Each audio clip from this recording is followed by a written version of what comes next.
Ici, j'ai juste été chercher sur Google des images de trèfle, par exemple, des images clip art. Alors, je vais démarrer éventuellement de celle-là. Je l'enregistre. Dans Illustrator, je vais créer rapidement un nouveau document.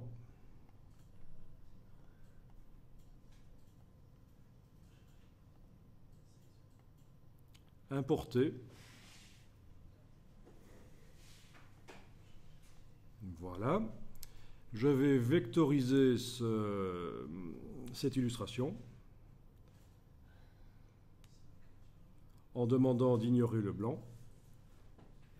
Ok, je vérifie en affichant de la de transparence que c'est bien de la transparence autour, c'est le cas, pas de problème. Je décompose la vectorisation et j'en fais un objet 3D par extrusion. Donc effet 3D extrusion, c'est ce qu'on a fait sur le texte juste avant en fait. Hein. Une extrusion avec une certaine épaisseur.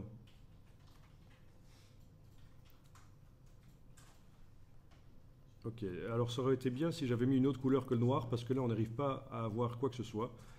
Donc je vais essayer en le mettant en vert, par exemple comme ceci, voilà. Effet 3D extrusion, aperçu, voilà. Là comme ça je vois quand même l'épaisseur de mon extrusion. Bien, et je tourne le trèfle. Mon but est de faire au final un logo.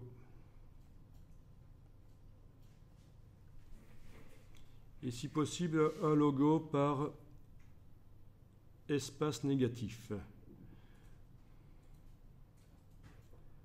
Ok.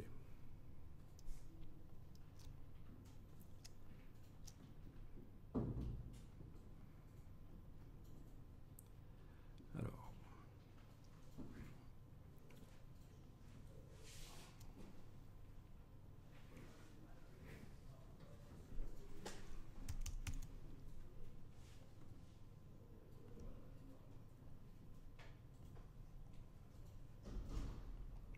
Ok, du texte.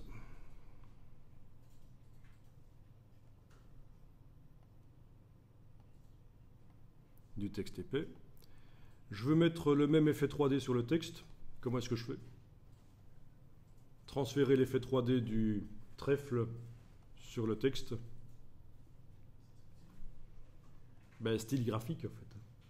Menu fenêtre, style graphique. Je crée un style graphique au départ du trèfle. C'est un style graphique 3D. Je sélectionne le texte. J'applique le style graphique. Et il eût fallu que le texte soit dans autre chose comme couleur que du noir. Mais s'il est dans autre chose que du noir, ben voilà. C'est le même effet 3D que sur le trèfle. Au niveau de l'approche, je vais faire en sorte que les lettres se rentrent dedans. Toujours par la palette caractères. Ici, l'approche de groupe.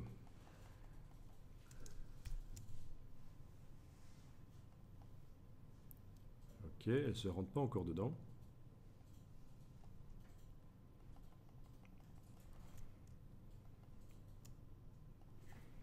Voilà.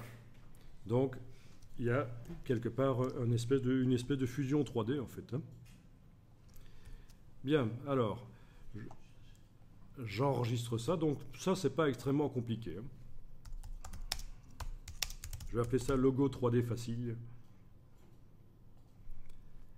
Alors une fois que j'ai ça, je vais décomposer l'aspect.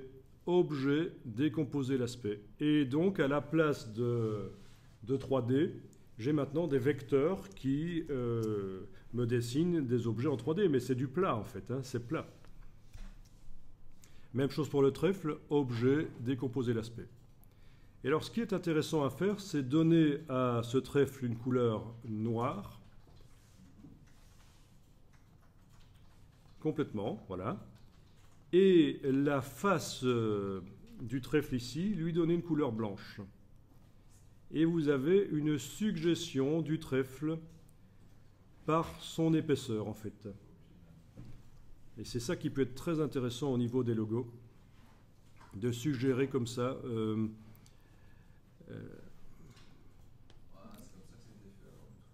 Ben, il y a beaucoup de logos qui sont faits comme ça, en fait. Hein.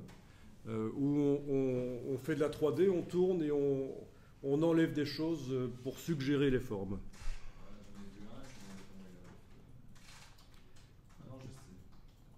Voilà. Sur le texte, je vais faire la même chose.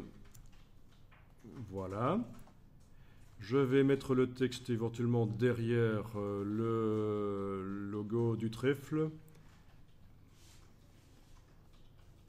Voilà. Ok. Bon, alors ici, avec le C, ça ne donne pas terrible, quoique, bon.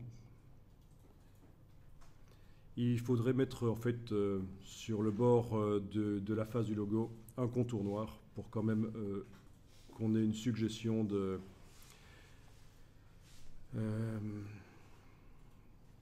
la forme, en fait. Voilà. Même chose pour ceci, un petit contour noir.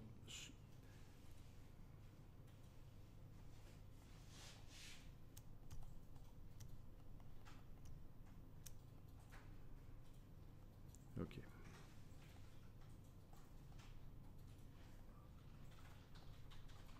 Ok, bon, ça demande un peu plus de temps pour faire les choses convenablement, mais voilà, en gros, la piste à creuser si vous voulez faire rapidement des logos.